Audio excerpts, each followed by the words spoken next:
VS. Sunilkumar, ഈ കാർഷിക മേഖലയിലെ തകർച്ച, അതോടൊപ്പം തന്നെ ജനജീവിതത്തെ നേരിട്ട് ബാധിക്കുന്ന തരത്തിൽ നമ്മുടെ മഴക്കെടുതികൾ കൂടിയിരിക്കുന്നു.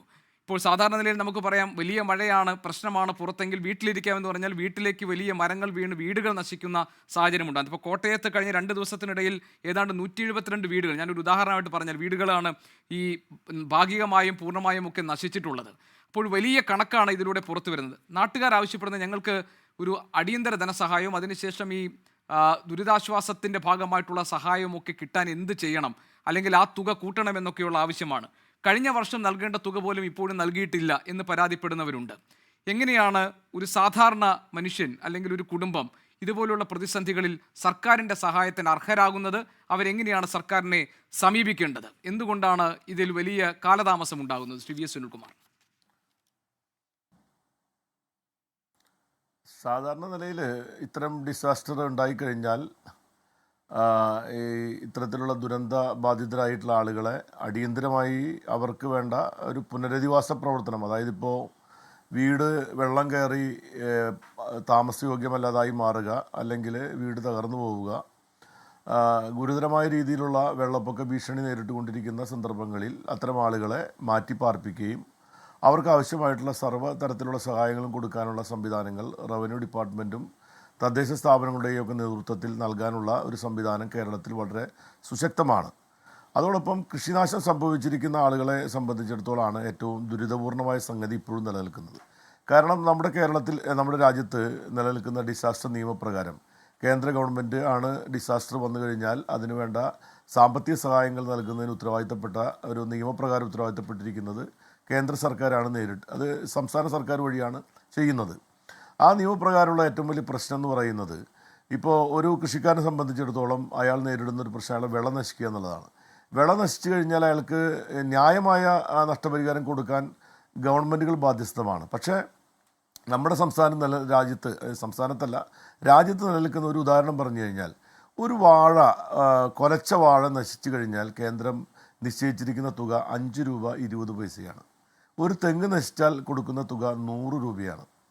അതിനപ്പുറത്തുള്ള തുക കേന്ദ്ര ഗവൺമെൻറ്റിൽ നിന്ന് നമുക്ക് ലഭ്യമാവുകയില്ല. ഉമ്മൻചാണ്ടി ഗവൺമെൻറ് കാലത്താണ് 5 രൂപ 20 പൈസ എന്നുള്ളത് അത് 100 രൂപയാക്കി ബാക്കി 96 രൂപ 80 പൈസ സംസ്ഥാന ഗവൺമെൻറ് വഹിക്കുന്ന ഒരു നിലപാട് അന്ന് ഉമ്മൻചാണ്ടി ഗവൺമെൻറ് കാലത്താണ്. കേന്ദ്ര ഗവൺമെൻറ് അത് 5 രൂപ 20 പൈസയാക്കി കുറച്ചപ്പോൾ അന്ന് അതത്തെ ഗവൺമെൻറ് 100 രൂപയാക്കി അത് അങ്ങനെ നിലനിർത്തുകയുണ്ടായത്. അത് സംസ്ഥാനത്തിൻ്റെ അഡീഷണൽ ബാധ്യതയാക്കിക്കൊണ്ട് നിലനിർത്തിക്കൊണ്ടാണ് ഇപ്പോൾ 100 രൂപ എന്ന നിലയിൽ സംസ്ഥാന ഗവൺമെൻറ് കൊടുത്തുകൊണ്ടിരിക്കുന്നത്. പക്ഷേ കേന്ദ്രം നൽകുന്ന 5 രൂപ 20 പൈസയാണ്. ഒരു തെങ്ങ് പോയാൽ 100 രൂപ. ഒരു വീട് നശിച്ചു കഴിഞ്ഞാൽ നേരത്തെ ഇപ്പോൾ തുക വർദ്ധിപ്പിച്ചു എന്ന് ഞാൻ മനസ്സിലാക്കുന്നുണ്ട്, 1 ലക്ഷം രൂപയാണ് കൊടുത്തുകൊണ്ടിരിക്കുന്നത്. അങ്ങനെ ഓരോ വിളകളെ സംബന്ധിച്ചും വീട് നശിക്കുമ്പോഴാണെങ്കിലും ഭാഗികമായി നശിക്കുമ്പോഴാണെങ്കിലും നമുക്ക് കിട്ടിക്കൊണ്ടിരിക്കുന്ന തുക എന്ന് പറയുന്നത് ഈ ഗവൺമെൻറ് അനുവദിക്കുന്ന തുകയാണെങ്കിൽ പോലും വളരെ നിസ്സാരമായ തുകയാണ് നമ്മുടെ ഗവൺമെൻറ്റുകൾ വഴി ലഭ്യമാകുന്നത്. കാർഷിക മേഖലയുമായി ബന്ധപ്പെട്ടത് നമുക്കറിയാം. ഇപ്പോൾ ഒരു റോഡ് നശിച്ചു കഴിഞ്ഞാൽ 1 കിലോമീറ്റർ റോഡ് കിട്ടുന്ന 70,000 രൂപയാണ്. ഒരു പാലം പോയി കഴിഞ്ഞാൽ 2.5 ലക്ഷം രൂപയാണ് കൊടുക്കുന്നത്.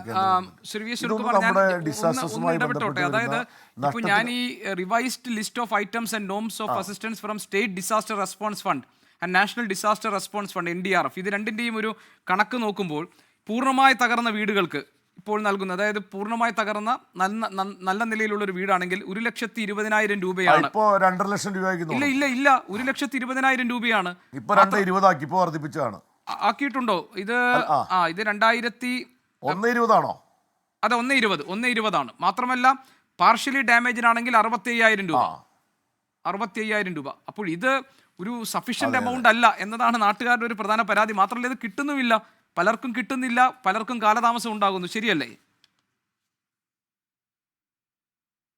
അല്ല, അത് പ്രധാനമായിട്ടും ഒരു പ്രശ്നം എന്താണെന്ന് വെച്ചാൽ, ഈ ഡിസാസ്റ്റർ മാനേജ്മെൻറ്റുമായി ബന്ധപ്പെട്ട് കേന്ദ്രം അനുവദിക്കുന്ന ഫണ്ട് നൽകുന്നതിന് ഒട്ടനവധി നൂലാമാലകൾ പ്രൊസീജിയറിലൂടെ കടന്നുപോയിക്കൊണ്ട് മാത്രമേ ആ പണം കൊടുക്കാൻ തന്നെ സംസ്ഥാന ഗവൺമെൻറ്റുകൾക്ക് സാധിക്കുള്ളൂ. അത് പ്രത്യേകമായി കൈകാര്യം ചെയ്യുന്നൊരു ഫണ്ടാണ്.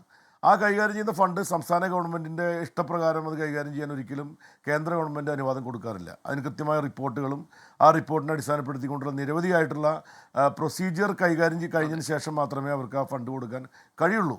അപ്പോൾ അതിൻ്റെ കാലതാമസം സ്വാഭാവികമായിട്ട് നേരിടും.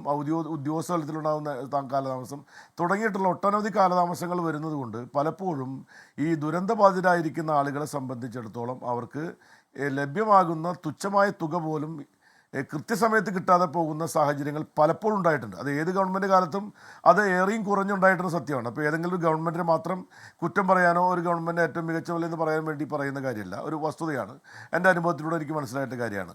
അതിൽ നമുക്ക് ചെയ്യാൻ കഴിയാവുന്ന കാര്യം എന്ന് പറയുന്നത്, ഇപ്പോൾ ഏറ്റവും പെട്ടെന്നുണ്ടാകുന്ന ദുരന്ത സമയത്ത് പെട്ടെന്ന് ഗവൺമെൻറ് ചെയ്യാൻ കഴിയാവുന്ന കാര്യം ഞാൻ നേരത്തെ പറഞ്ഞ പോലെ ഒരു ദുരിതാശ്വാസ ക്യാമ്പ് ആരംഭിക്കുമ്പോൾ അവർക്ക് ഭക്ഷണം കൊടുക്കാൻ, അവർക്ക് വേണ്ട താമസ സൗകര്യങ്ങൾ ഏർപ്പെടുത്തി കൊടുക്കാൻ, വേണ്ടി വന്നാൽ അത്യാവശ്യം വസ്ത്രങ്ങൾ നൽകുന്നതിന് വേണ്ടിയിട്ടുള്ള സൗകര്യം ചെയ്യാനുള്ള സംവിധാനങ്ങൾ ഈ ഡിസാസ്റ്റർ വഴി പെട്ടെന്ന് ചിലവഴിക്കാൻ കഴിയുന്ന കാര്യങ്ങളാണ്. അത് ചിലവഴിക്കുന്നതിന് അധികം തടസ്സം ഉണ്ടാവാറില്ല.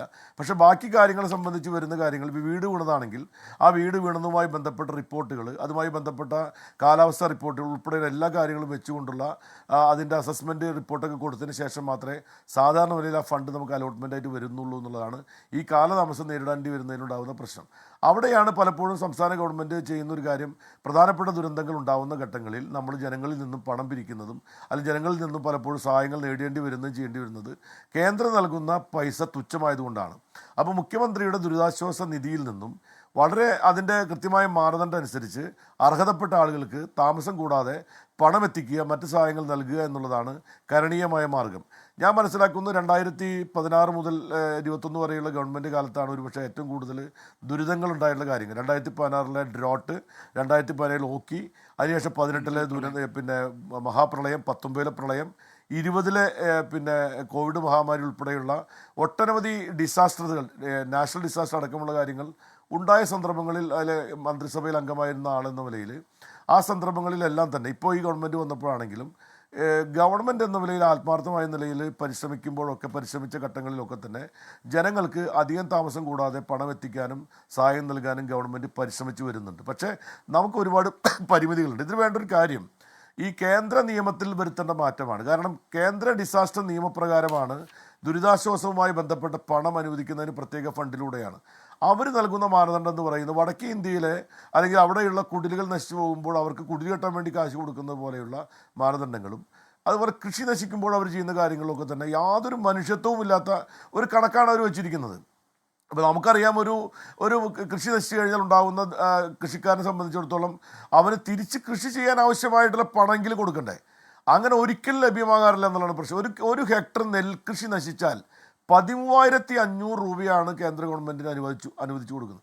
എങ്ങനെയാണ് ഒരു ഹെക്ടർ നെൽകൃഷി ചെയ്യുന്നതിന് വേണ്ടി തന്നെ വരുന്ന ചിലവ് ഏകദേശം 60,000-ൽ മേലെ തുക ഉണ്ടെങ്കിൽ മാത്രമേ ഒരു ഹെക്ടർ നെൽകൃഷി ചെയ്യാൻ പറ്റുള്ളൂ. അപ്പോൾ അതിലുണ്ടാകുന്ന ഈൽഡ് അടക്കമുള്ള കാര്യങ്ങൾ വെച്ച് നോക്കുകയാണെങ്കിൽ ഉണ്ടാകുന്ന ലക്ഷക്കണക്കിന് രൂപ നഷ്ടം ഉണ്ടാകുന്ന ഒരു കൃഷിക്കാരന് 13,500 രൂപ കൊടുത്താൽ അവർ നഷ്ടം പരിഹരിക്കാൻ കഴിയുന്നതാണോ? അപ്പോൾ ഒരു ഡിസാസ്റ്റേഴ്സ് ഉണ്ടായിക്കഴിഞ്ഞാൽ ഒരു വാഴക്കൃഷി ചെയ്യുന്നൊരു കൃഷിക്കാരനെ സംബന്ധിച്ചിടത്തോളം ഇന്ന് നിങ്ങൾക്കറിയാം, ഒരു വാഴക്കന്ന് നല്ല കിട്ടണമെങ്കിൽ പോലും നമുക്ക് കൊടുക്കേണ്ടി വരുന്ന തുക എന്ന് പറയുന്നത് 25, 30, 40 രൂപ കൊടുത്ത് വാഴക്കന്ന്, 50 രൂപ വരെ വാഴക്കന്നിന് വേണ്ടി വരുന്ന അത് വെറൈറ്റി അനുസരിച്ചാണ് വേണ്ടി വരുന്ന ഒരു കൃഷി രീതി നമ്മുടെ നാട്ടിലുണ്ട്. അതിന് വേണ്ടി വരുന്ന പരിപാലനങ്ങളെല്ലാം കഴിച്ചു കഴിഞ്ഞാൽ ഒരു വാഴ നശിച്ചാൽ ഒരു കൃഷിക്കാരന് ഉണ്ടാകുന്ന നഷ്ടം 500, 600 രൂപ നഷ്ടം വരുമ്പോൾ ആ കൃഷിക്കാരന് കിട്ടുന്ന തുക ഇതാണ്. പിന്നെ വരുന്നത് ഇൻഷുറൻസാണ്. പലവരും ഇൻഷുറൻസ്, കാലാവസ്ഥ വ്യതിയാനവുമായി ബന്ധപ്പെട്ട് സംസ്ഥാനവും കേന്ദ്രവും ഒരുമിച്ച് നടത്തുന്ന ഇൻഷുറൻസ് സംവിധാനങ്ങളുണ്ട്. ആ ഇൻഷുറൻസിലൂടെ കിട്ടണമെങ്കിലും ഒരുപാട് റിപ്പോർട്ടുകൾ ലഭ്യമായതിൻ്റെ അടിസ്ഥാനത്തിലാണ് കാലാവസ്ഥ വ്യതിയാനവുമായി ബന്ധപ്പെട്ടാണെങ്കിലും നാച്ചുറൽ കലാമിറ്റിയുമായി ബന്ധപ്പെട്ടാണെങ്കിലും ഒക്കെ തന്നെ സംവിധാനങ്ങളുണ്ട്.